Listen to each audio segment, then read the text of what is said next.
একটা জিনিস জানতে হবে, জ্ঞানী হোক, যোগী হোক, ভক্ত হোক, যেই হোক না কেন,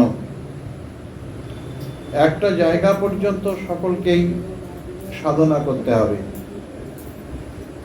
ভক্তও যে প্রকার সাধনা করবে, জ্ঞানীও সেই প্রকার সাধনা করবে, যোগীও সেই প্রকার সাধনা করবে। তার কারণ একটা জায়গা পর্যন্ত সকলকেই পৌঁছাতে হবে। তারপর তুমি জ্ঞানী হও, তুমি যোগী হও, কি তুমি ভক্ত হও, সেটা পরের কথা। তোমাকে একটা জায়গায় পৌঁছাতে হবে, যেটা আমাদের যে আবৃত চৈতন্য সত্তা এবং অনাবৃত চৈতন্য সত্তা, আমাদের আত্মা যে উপরে আবরণ আছে, এই আবরণকে উন্মোচন করতে হবে। সকলকেই এই সাধনটা করতেই হবে। জ্ঞানীও তার আত্মার আবরণ উন্মোচন করবে, যোগীও আত্মার আবরণ উন্মোচন করবে, ভক্ত আত্মার আবরণ উন্মোচন করবে। যতক্ষণ পর্যন্ত না এই আবৃত চৈতন্য সত্তা অনাবৃত হবে, অর্থাৎ তোমার আত্মার উপরে যে আবরণ আছে, এই আবরণ থেকে যতক্ষণ পর্যন্ত তুমি নিজেকে না মুক্ত করতে পারবে, ততক্ষণ পর্যন্ত তোমার আত্মার গতি হবে না।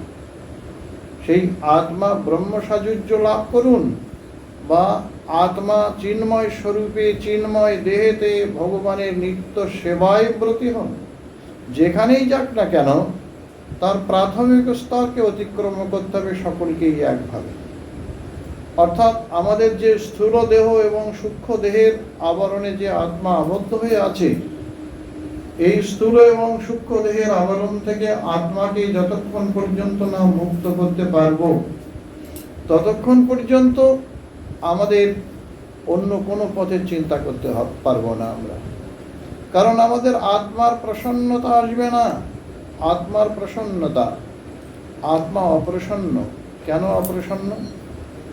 আমাদের আত্মা হচ্ছে চিন্ময় সত্তা, ভগবানের নিত্য অংশ হচ্ছে আত্মা, অভিন্ন সত্তা আত্মা। এই আত্মা আনন্দময়। আত্মার কোনো শোক নেই, দুঃখ নেই, জরা নেই, ব্যাধি নেই, জন্ম নেই, মৃত্যু নেই। আত্মা এই প্রকার। তাহলে আত্মা যে অজ নিত্য শাশ্বত, বলেন অজ নিত্য শাশ্বত, যে ভগবানের কোনো প্রকার, এই আত্মার কোনো প্রকার বিনাশ নেই। আমরা সেই আত্মাকে মুক্ত করার জন্য আমাদের যে সাধনা, মন থেকে মুক্ত, বুদ্ধি থেকে মুক্ত, অহংকার থেকে মুক্ত করতে হবে এই আত্মাকে। তো আত্মার মন বুদ্ধি মুক্ত মানে কি? সেখানে কি মন থাকবে না, বুদ্ধি থাকবে না? সেটা নয়। বিশুদ্ধ বুদ্ধি, বিশুদ্ধ মন, মনকে বিশুদ্ধ করতে হবে।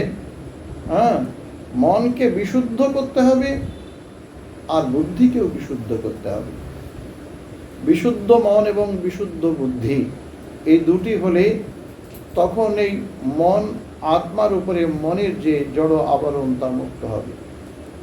কি করে মনকে মুক্ত করতে হবে? কি করে বুদ্ধিকে মুক্ত করতে হবে? মনস্মরে তাসু পদের গুণানাম, যেখানে বলছেন মন কি করবে না, ভগবানের চিন্তা করবে, ঈশ্বর চিন্তা করবে। এই চিন্তারূপী নির্মলি, যেমন জলের মধ্যে নির্মলি ফেলে জলকে শুদ্ধ করা হয়, তেমনি আমাদের মনেতে যখন ভগবানের চিন্তা আসবে, ঈশ্বর চিন্তা আসবে, ভগবানের নাম, ভগবানের রূপ, ভগবানের গুণ, ভগবানের লীলা, এইসব চিন্তা যখন আমাদের আত্মাতে প্রবেশ করবে, তখন আমাদের মনে যখন এগুলো প্রবেশ করবে, মন যখন এগুলো চিন্তা করবে, ভাবনা করবে, তখন আমাদের এই মন শুদ্ধ হবে। আর শুদ্ধ মন, শুদ্ধ বুদ্ধি কখনো, বিশুদ্ধ মন, বিশুদ্ধ বুদ্ধি কখনো আত্মার বন্ধনের কারণ নহে। এটা মনে রাখতে হবে। জড় মন, জড় বুদ্ধি, জড় ভাবনা সব কিছু আত্মাকে বন্ধন, আত্মার বন্ধন সৃষ্টি করে। সেই জন্য মনকে একমাত্র মুক্ত, মনই মুক্তির কারণ, মনই বন্ধনের কারণ। তাহলে বন্ধন এবং মুক্তি এই দুটি একই জায়গাতে, অর্থাৎ একই উপায়ে জীব মুক্তি লাভ করবে, বন্ধন থেকে মুক্তি হবে, একই উপায়। কিভাবে সেটা? বলছেন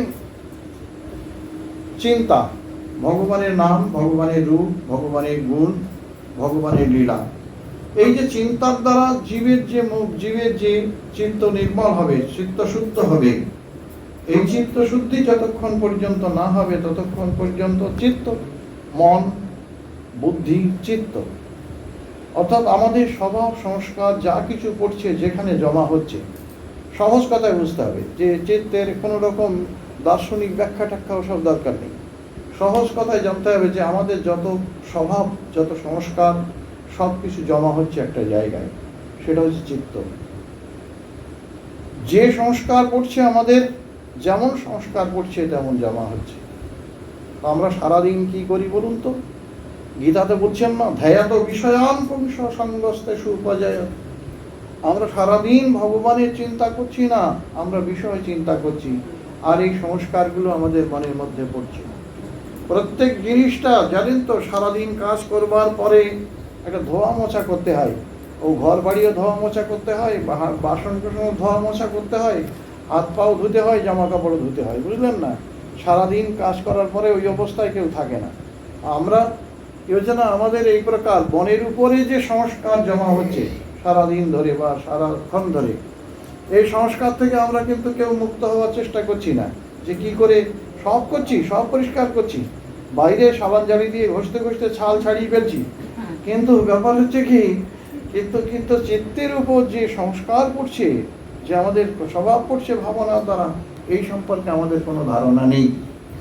ধারণা নেই বলে এই জন্য অজ্ঞানীর হরিভজন হওয়া খুব মুশকিল। অজ্ঞানীর হরিভজন হওয়া খুব মুশকিল, মূর্খের হরিভজন হয় না, জানেন তো? এটাকে বলা, এটা মহাজন বাক্য, এটা যে মূর্খের হরিভজন হয় না।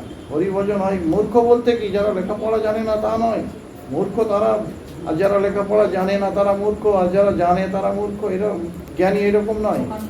মূর্খ বলতে যে জ্ঞানের না, যে জ্ঞান চর্চা করে না, অর্থাৎ ঈশ্বর চিন্তা যে করে না, ভগবৎ সম্বন্ধীয় চিন্তাধারা ধ্যান ধারণা যার মধ্যে নেই, সে অজ্ঞানী বলা হয়েছে। অজ্ঞানী যে ভগবানকে জানার চেষ্টা করে না, তাকে অজ্ঞানী বলা হয়েছে পরমার্থ ভাষায়।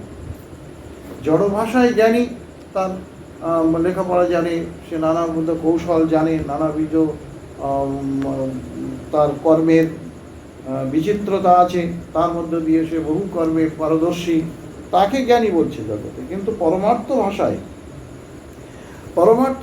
যারা ভগবৎ চর্চা করে না, ঈশ্বর চর্চা করে না, তাদেরকে অজ্ঞানী বলা হয়। অজ্ঞানী কেন না, অজ্ঞানী কেন বলা হয়? এই জন্য বলা হয় যে স্বরূপাবৃত অবস্থায় থাকে এরা। অজ্ঞান ও স্বরূপাবৃতম। অজ্ঞানটা কি না, স্বরূপাবৃত।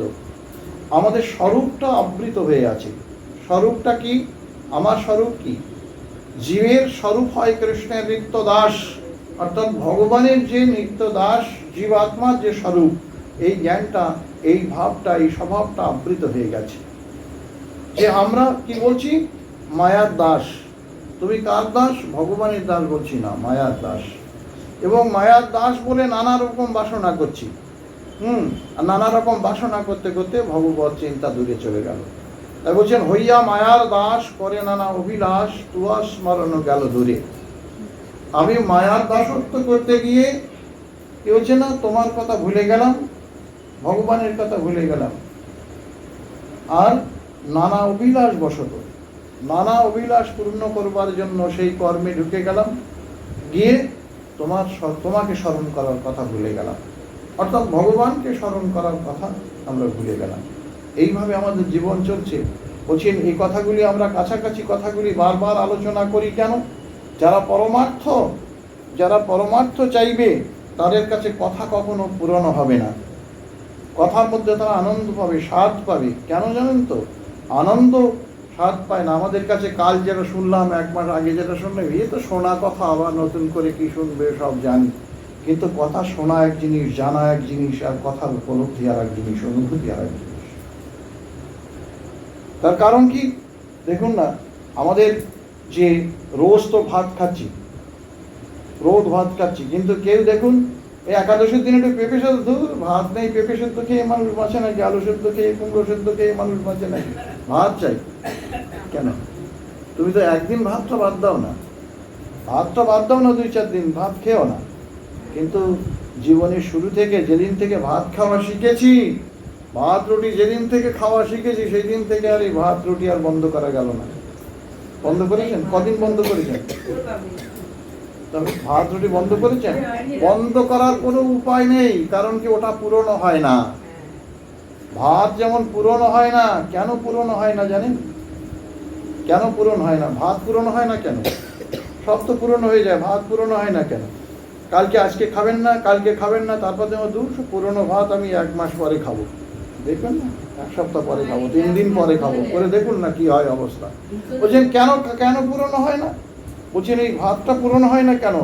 ভেতর থেকে একটা ক্ষুধা নামক একটা বস্তু আছে বলে এই ভাতটা পুরনো হয় না। যা খাক না কেন, ভাতটাই আমাদের অন্ন, আমাদের ক্ষুধা মেটায়, অন্ন আমাদের ক্ষুধা মেটায়। হ্যাঁ, বলছেন ওই যে একটা ফুল কবিতা ছিল না, বাজারে বিকায় ফল তন্ডুল, সে শুধু মিটায় দেহের ক্ষুধা, হৃদয় ও প্রাণের ক্ষুধা নাশে ফুল, দুনিয়ার মাঝে সেই তো সুধা। একটা ফুল কবিতার এই 2টো লাইন আমার মনে পড়েছে, যেটা আমরা পড়েছিলাম অনেক দিন আগের কথা, আমরা স্কুলে পড়েছি। জোটে যদি মোটে 1টি পয়সা, খাদ্য কিনিও ক্ষুধার লাগি, 2টি যদি জোটে তবে অর্ধেকে, ফুল কিনে নিও হে অনুরাগী।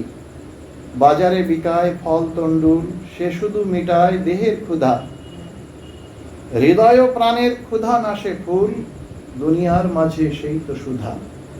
বলছেন সব জিনিস আমাদের ক্ষুধা মেটায়। আচ্ছা, তন্ডুল কি করে? 2 রকমের ক্ষুধা, মনের ক্ষুধা, দেহের ক্ষুধা, মনের ক্ষুধা, এসব আলাদা আলাদা, আত্মার ক্ষুধা এসব আলাদা, প্রাণের ক্ষুধা মেটায়। আমাদের এই ক্ষুধা নামক একটা বস্তু আছে বলে আমাদের অন্ন এত সুস্বাদু মনে হয়। যাবৎ ক্ষুধা অস্তি জঠরে জরঠা পিপাসা, তাবৎ সুখায় ভবতু ননুভক্ষপে। বলছেন যতদিন পর্যন্ত তোমার মধ্যে ক্ষুধা নামক একটা বস্তু থাকবে, ততদিন তোমার আহার্য বস্তু সুন্দর লাগবে। আর যদি ক্ষুধা না থাকে, পেট ভরা থাকলে সন্দেশ তেতো লাগে, জানেন তো? তা পেট ভরা থাকলে সন্দেশ তেতো লাগবে, তা সন্দেশ তেতো লাগবে পেট ভরা থাকলে। তাই সেই জন্য আমাদের ক্ষুধা একটা আছে, পরমার্থ জীবনে পরমার্থ পিপাসা একটা আছে। পরমার্থ পিপাসা যেমন আমাদের ভাত ডালের ক্ষুধা আছে, যেমন আমাদের সব কিছু আছে, পিপাসা আছে, জল পিপাসা আছে, নানা পিপাসা আছে, তেমনি পরমার্থ পিপাসা একটা পিপাসা। পরমার্থ পিপাসাটাও একটা পিপাসা। এই পিপাসা আমাদের মধ্যে নেই বলে পরমার্থ আমাদের কাছে এত সুস্বাদু নয়। পরমার্থ পিপাসা জাগে না কেন? জাগে।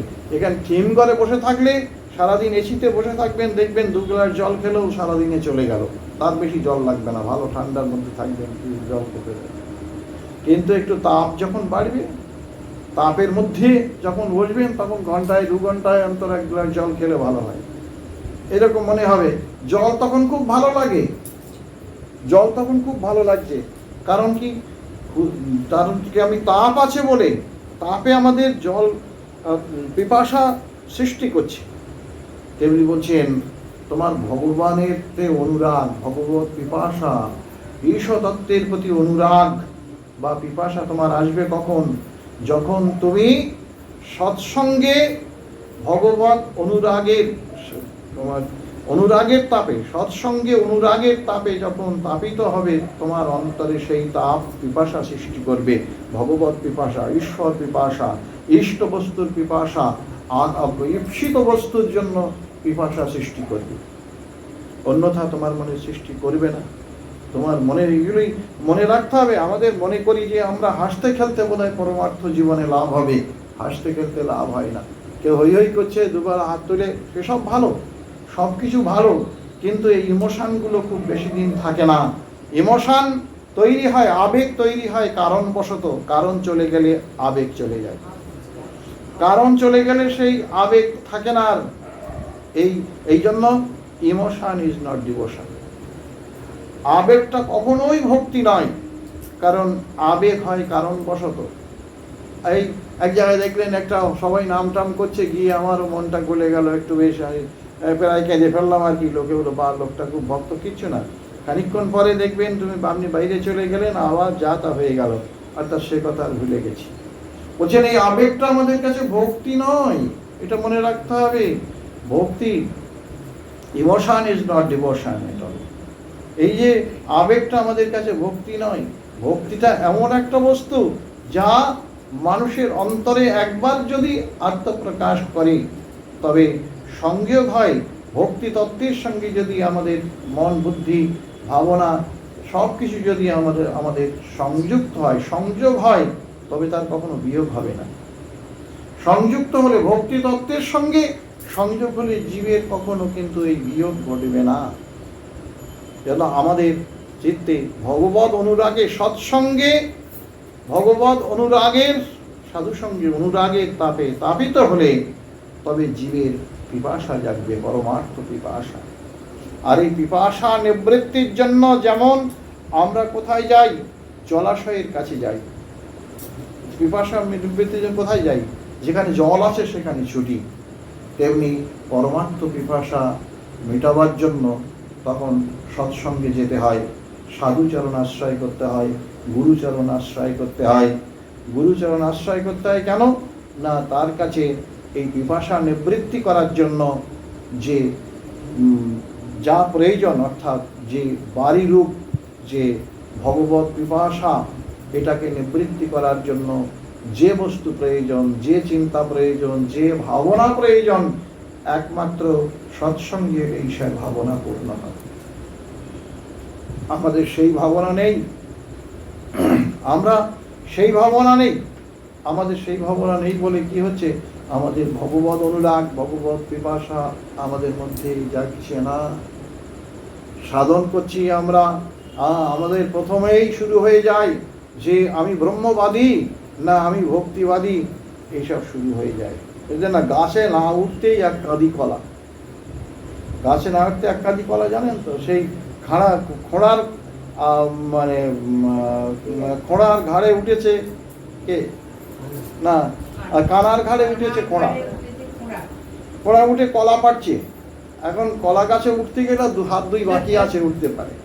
তো এবার ছেড়ে দিয়েছে যে বাকিটাতেই উঠে যা, আমি তো এতটা তুলে দিলাম। কলা গাছে উঠতে পারে? ও ধপ করে নিচে পড়েছে, পড়ে গেছে, সরে পড়ে গেলে কানা কি করছে? তখন এই হাত বোলাচ্ছে যে কোথায়। ওরে বাপরে, গাছে না উঠতেই এক কাঁদি। ও যেটা ও ভেবেছে কলার কাঁদি বোধহয় নিচে পড়েছে।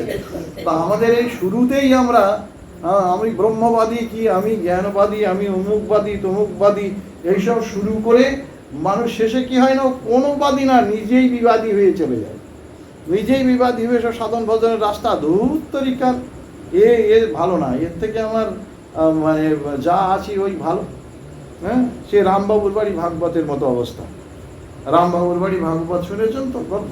রামবাবুর বাড়ি ভাগবত পাঠ হচ্ছে, সারাদিন সব সন্ধ্যাবেলা ভাগবত পাঠ হচ্ছে। আর এক মাতাল চিন্তা করে, মাতাল কি শুনছে?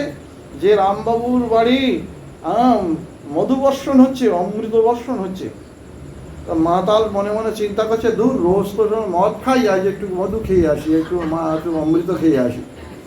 ও গেছে অমৃত খেতে, গিয়ে ওখানে গিয়ে ওই এক পাশে বসেছে, বসে ওই মদের নেশায় ঢুলে পড়েছে।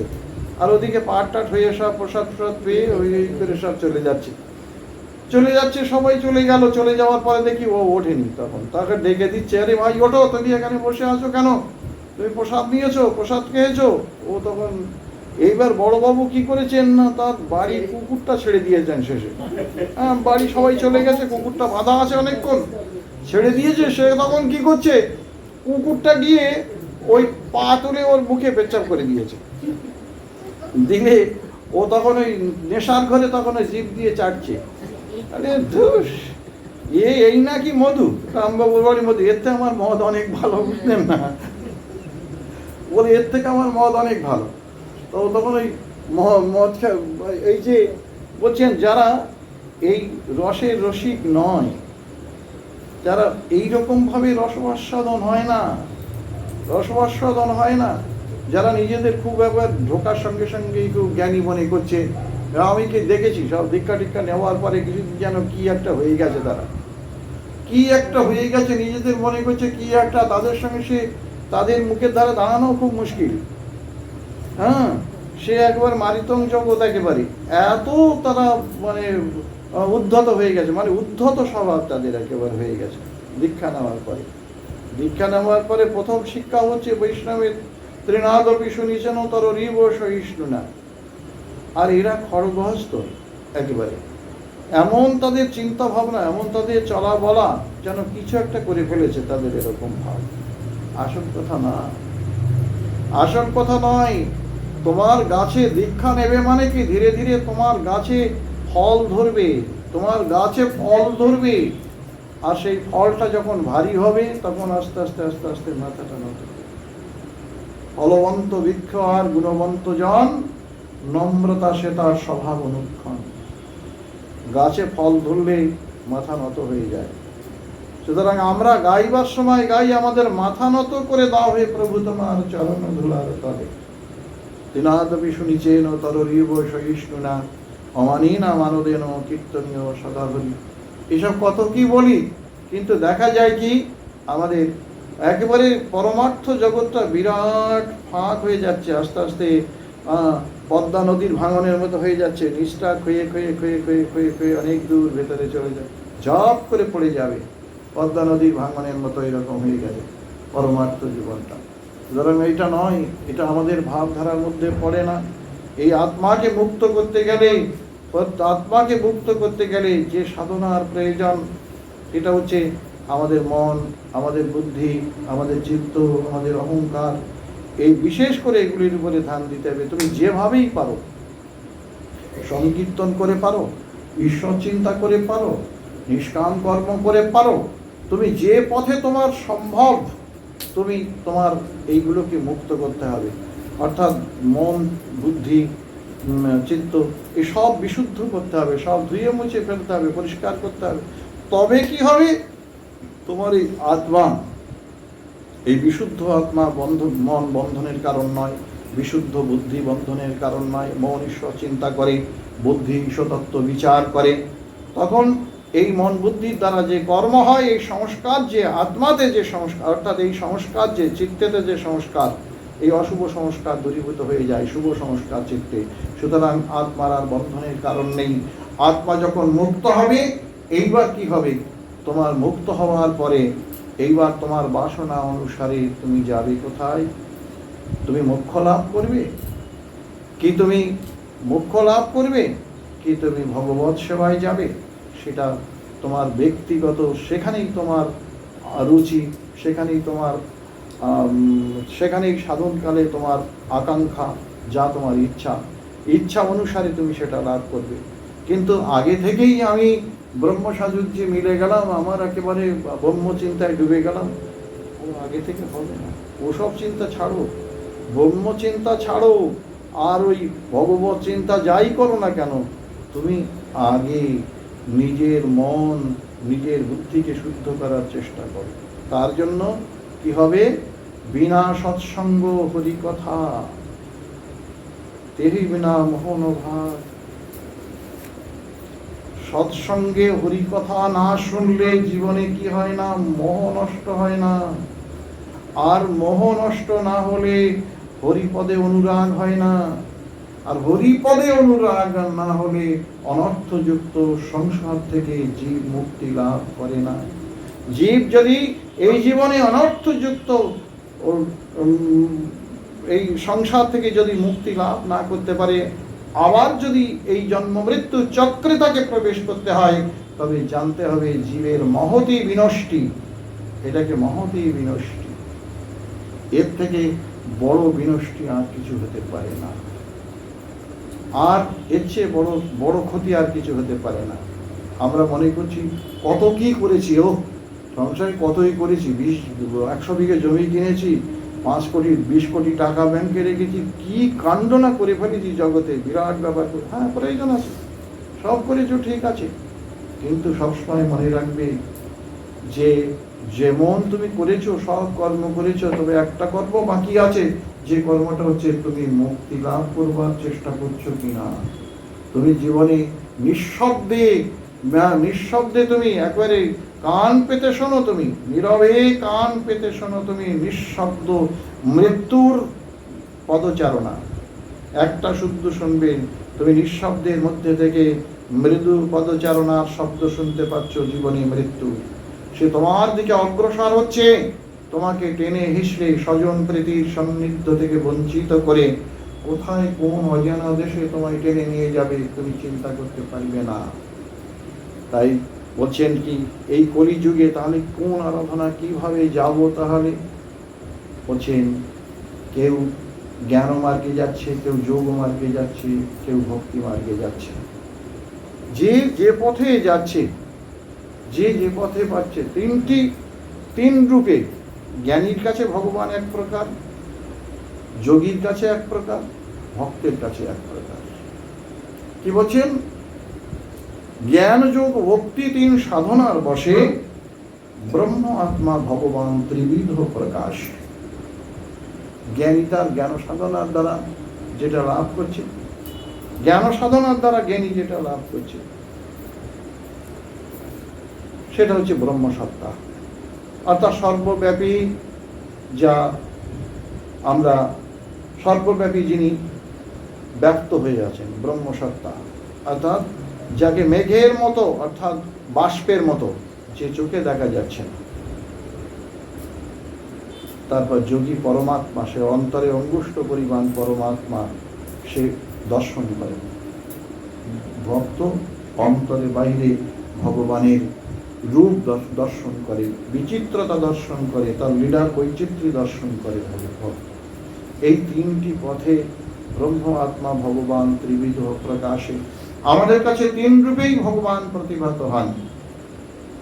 এইবার তোমার প্রশ্ন হচ্ছে কি, কোন পথটি উত্তম? সেই ঈশ্বরতত্ত্ব ব্রহ্মতত্ত্ব বলুন, যাই বলুন না কেন, পাওয়ার জন্য কোন পথটি উত্তম? কলিযুগে, কলিযুগে একমাত্র ভক্তি পথই উত্তম, নারদীয়া ভক্তি। কলিপথে ভগবানকে পাওয়ার জন্য নারদীয়া ভক্তি, এই ভক্তি হচ্ছে সর্বশ্রেষ্ঠ। এই নারদীয়া ভক্তি, যদি ভক্তি একবার আমাদের অন্তরে প্রবেশ করে, ভক্তি অন্তরে স্থিরতা লাভ করে, ভক্তি স্থায়ী স্থিরতারা ভগবান, যদি আমাদের অন্তরে ভক্তি আত্মপ্রকাশ করে, ভক্তি রানী যদি আত্মপ্রকাশ করে, তবে ভক্তি স্থায়ী স্থিরতারা ভগবান যদি দৈবেন ন ফলতি দিব্য কিশোর মূর্তি। কোনো কারণে কোনোভাবে একবার জোশ করে জীবের জীবনে যদি ভক্তি পথে স্থিত হয় এবং ভক্তি রানী তার অন্তরে আত্মপ্রকাশ করে, তবে কি হয়? ন ফলতি দিব্য কিশোর মূর্তি, তার অন্তরে দিব্য কিশোর ভগবানের দিব্য মূর্তির স্ফূর্তি প্রাপ্ত হয়। তার হৃদয়ে ভগবানের দিব্য রূপ দিব্য মূর্তির স্ফূর্তি প্রাপ্ত হয়।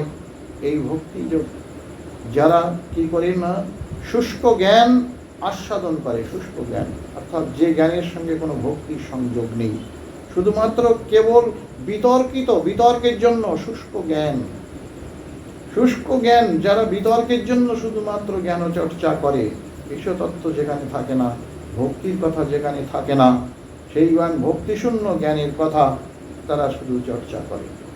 বলছেন সেখানে আমাদের কবিরাজ গোস্বামী বলছেন যে এই জ্ঞানকে যারা এইভাবে যারা শুষ্ক জ্ঞান আস্বাদন করে, কোনো সময় ভক্তির সঙ্গে কোনো সম্বন্ধ নেই, সেই জ্ঞানকে বলা হয়েছে শুষ্ক জ্ঞান। সেই জ্ঞানকে নিম ফলের সঙ্গে তুলনা করা হয়েছে। নিম ফল তিক্ত, আর আম্রফলটার সঙ্গে তুলনা করা হয়েছে কি, যে প্রেমামৃতের সঙ্গে তুলনা করা হয়েছে। আম্রফল, আমকে প্রেমামৃতের সঙ্গে তুলনা করা হয়েছে। কি বলেছেন? অরসজ্ঞ কাক চুষে জ্ঞান নিম্ব ফলে, যার রসবোধ নেই, সেই শুষ্ক জ্ঞান রূপী নিম ফল সে চুষে। আর রসজ্ঞ কোকিল খায় প্রেমাম্র মুকুলে, আম্র মুকুলে প্রেমাম্র মুকুলকে রসজ্ঞ কোকিল, যে কোকিল কিন্তু ওই নিম ফল খাবে না, কোকিল কি খায় না? প্রেমাম্র মুকুল। রসজ্ঞ কোকিল খায় প্রেমাম্র মুকুলে। সুতরাং আমাদের এই যে ব্যাপারটি আমাদের মনে রাখতে হবে যে কি ব্যাপার, ভক্তের কি ব্যাপার আর যদি এখন অনেক শাস্ত্রের উদাহরণ, অনেক কিছুই যদি সেখানে বলা হয়, তাহলে কি হবে? তাহলে আমাদের সেটা বোধগম্য হবে না, আমরা বুঝতে পারবো না ভগবান কি বলছেন। দেখুন, এত বড় কুরুক্ষেত্র, কথাটি আমি বলি, আপনারা শোনেন, শুনতে শুনতে যদি কারো চিত্তে ধারণা হয় একটু, যে ভগবানের এত বড় একটা কুরুক্ষেত্রের যুদ্ধে তিনি যে বিশ্বরূপ দর্শন করালেন, দর্শন করিয়ে তার যে এই রূপ, বলছেন অর্জুন, তুমি যে আমাকে বলছো যে যচ্চা অবহাসত্তাম সৎকৃত শিবিহার সজ্জাসন ভোজনেষু, তুমি আমাকে তুমি আমার সঙ্গে একসঙ্গে পান ভোজন শয়ন সব কিছু করেছো, আবার তুমি আমাকে সখা বলে সকেইতি মত্ত্বা প্রসবাম যাদুক্তাং হে কৃষ্ণ হে যাদব হে সকেতি বলে তুমি আমাকে সম্বোধন করেছো, সবই ঠিক আছে, কিন্তু এখানে আমি তোমার সখা, যতদিন এই লীলাতে আছি, আমি নরলীলাতে, ততদিন সেই সখা, কিন্তু আমার এই নরলীলা অপ্রকট করে চলে যাব, তুমিও চলে যাবে, কিন্তু এই জগতে এসে যে তুমি আমার সখা তা নাও, তুমি আমার নিত্য সখা, নিত্য ধামে আমার নিত্য সখা, কিন্তু এই দেহ যাওয়ার পরে তুমি যেহেতু নরতনু লাভ করেছ, তাই এই দেহ ত্যাগ করে যাওয়ার পরেও তোমার সাধনার প্রয়োজন। তুমি সাধনা না করলে তুমি আমাকে পাবে না। বলে সাধনা কি? কি সাধনা করবে? জ্ঞান সাধনা করবে। ভগবান বলছেন, নাহং বেদৈর তপসা নো দানে নো চৈজয়া, কোনো কিছুর দ্বারা হবে না, বেদ পাঠ করে হবে না, তপস্যা করে হবে না, বলছেন পূজার দ্বারা হবে না, কোনো কিছুর দ্বারা তুমি পাবে না। সক্য এবং বৃত্ত দুষ্ট দৃষ্টবান ও শ্রীমান হবে না। তাহলে কি করে পাবো? কোনো পথেই যদি তোমাকে পাওয়া না যায়, বলছেন তোমাকে তুমি আমার প্রসন্নতা সৃষ্টি করেছো, আমি তোমার প্রতি অতি প্রসন্ন, তাই আমি তোমাকে এই রূপটা দেখালাম। ময়া প্রসন্নেন তব অর্জুন ইদম রূপম পরম দর্শিতাম আত্মজগৎ। আমি তোমার প্রতি অত্যন্ত প্রসন্ন, এই প্রসন্নতা হেতু আমি তোমাকে এই বিশ্বরূপটা দেখালাম। বেশ ভালো কথা, কিন্তু তুমি আমাকে পাবে না। আমাকে পেতে গেলে কি করতে হবে জানো? ভক্তাতু অনন্যয়া আসক্ত, একমাত্র অনন্য ভক্তি যতক্ষণ পর্যন্ত তোমার না হবে, ততক্ষণ পর্যন্ত অহম এবং বিধ অর্জুন, যতক্ষণ পর্যন্ত আমাতে তোমার অনন্য ভক্তি না হবে, ততক্ষণ পর্যন্ত তুমি আমার উদ্দেশ্য পাবে না। অকিঞ্চন অনন্য গতি, অনন্য অর্থাৎ অনন্য স্মরণ, তুমি ছাড়া, আমি ছাড়া তোমার জগতে এই যে তোমার যে আত্মীয় স্বজন, বন্ধু বান্ধব, তোমার যে হস্তিনাপুর, তোমার যে স্বজন প্রীতি, তোমার যে শালা সম্বন্ধী, যাদের মৃত্যু ভয়ে তুমি যুদ্ধ করতে চাইছো না, এসব কোনো কিছুর প্রতি তোমার মমত্ববোধ থাকলে হবে না। আমাতেই একমাত্র বলছেন ভক্তাতু অনন্যয় সক্ষ, একমাত্র অনন্য ভক্তির দ্বারা তুমি আমাকে তুমি আমার কি সন্ধান পাবে জানো? যদি অনন্য ভক্তি তোমার হয়, তাহলে আমি ছাড়া তোমার আর কেউ নেই, এই উপলব্ধি যদি হয়, আমি তোমার রক্ষাকর্তা, আমি তোমার পালনকর্তা, আমি তোমার পোষণকর্তা, এটা যদি হয়, তাহলে কি হবে শোনো? তাহলে জ্ঞাতুম আমাকে জানতে পারবে, দ্রষ্টুম আমাকে দেখতে পাবে, প্রবিষ্টুম চ পরন্তপ, হে পরন্তপ তুমি আমাতে প্রবেশ করবে।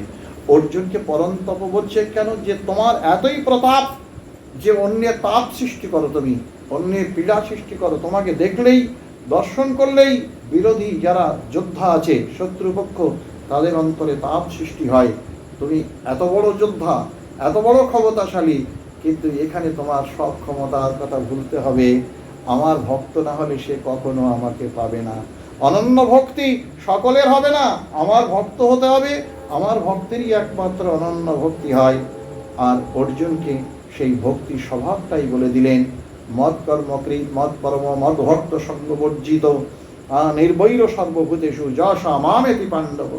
বলছে নির্বৈর সর্বভূতেষু, আজ তুমি যুদ্ধ করছো, হিংসা তোমার মধ্যে আছে, তোমার শত্রু মিত্র জ্ঞান আছে, কিন্তু তোমার আমাকে পাওয়ার সময় তোমার এমন স্বভাব তৈরি করতে হবে যে স্বভাবের ফলে তুমি শত্রুতা ভুলে যেতে হবে।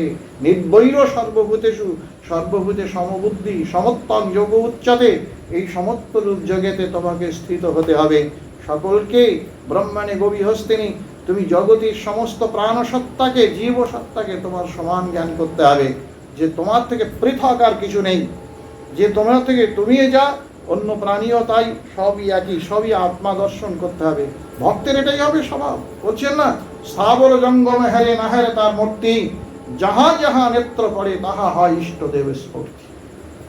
স্থাবর জঙ্গম হেরে না হেরে তার মূর্তি, যেখানে যা দেখুক না কেন, স্থাবর জঙ্গম, হয়তো কিছু দেখলো, বৃক্ষ দেখলো, কোনো প্রাণী দেখলো, তার তার মূর্তি দেখে না। ভক্ত কি দেখে না, দেখে ই আমার ইষ্টদেব। কারণ কি, সে তো আত্মারূপে দেখছে, জড়দেহটা দেখছে না, দেহের মধ্যে যে আত্মা আছে সেই আত্মা দেখছে। এখানেই তো বৈষম্যের, এখানে ঋষিরা এই জন্য বৈষম্য মিটিয়েছে কিভাবে, এইভাবে, এইভাবেই মিটিয়েছে। তোমরা কারা, কোথা থেকে এসেছো, তোমরা বৈষম্য তোমাদের মধ্যে কেন থাকবে? এই যে সাম্যবাদ, সাম্যবাদ বলো না, সাম্যবাদ ওর মাথা পেটালি, হাতুড়ি পেটালে সাম্যবাদ আসে না জগতে। সাম্যবাদ এসেছিল না, সব মুছে গেছে না, সাম্যবাদ আর আছে পৃথিবীতে? সাম্যের কথা কত বলেছিল, সাম্যের কথা কত ছড়িয়েছিল পৃথিবীতে, কোথায় আছে আর? সব তো মুছে গেছে। বলে ওইভাবে হাতুড়ি পিটিয়ে সাম্যবাদ হয় না। মানুষের অন্তরে যদি না ভ্রাতৃত্ব বোধ থাকে, পরস্পরের প্রতি যদি মমত্ব বোধ না থাকে, তাহলে কোথা থেকে সাম্যবাদ আসবে? বৈষম্য থেকেই যাবে। বৈষম্য জগতে আছে। সৃষ্টিকর্তা প্রথমেই বৈষম্য দিয়ে সৃষ্টি করেছেন সমস্ত প্রাণীকে। কারণ পৃথক পৃথক রূপে প্রাণী দেখলে তখন তোমার বৈষম্য থাকবে। কিন্তু বৈষম্য মিটবে কখন? শ্রীনন্ত বিশ্বে অমৃতস্য পুত্রা।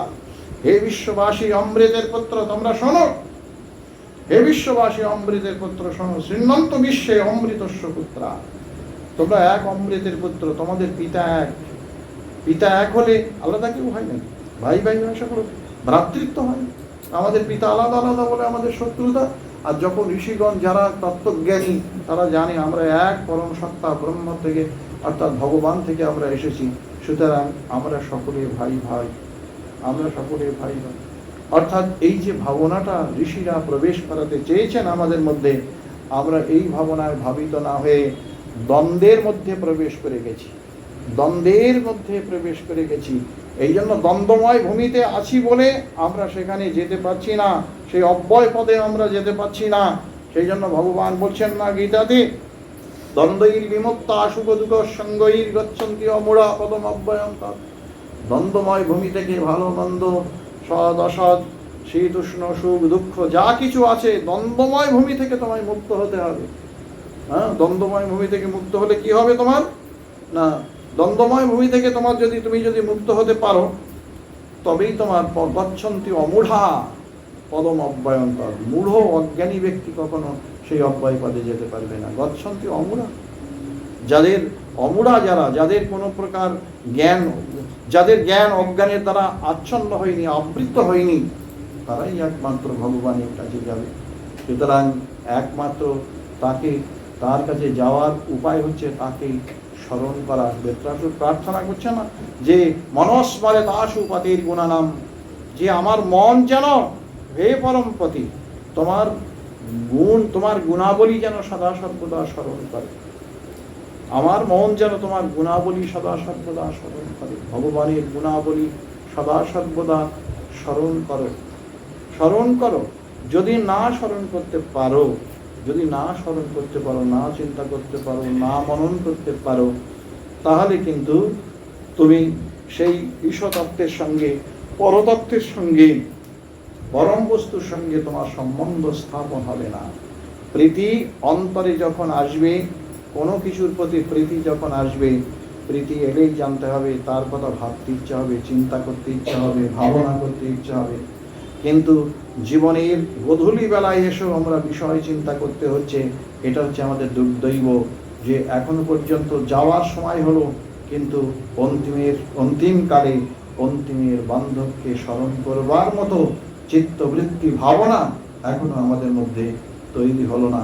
এর থেকে বড় দুর্ভাগ্য বা দুর্দৈব মানুষের জীবনে আর কিছু কিন্তু হতে পারে না।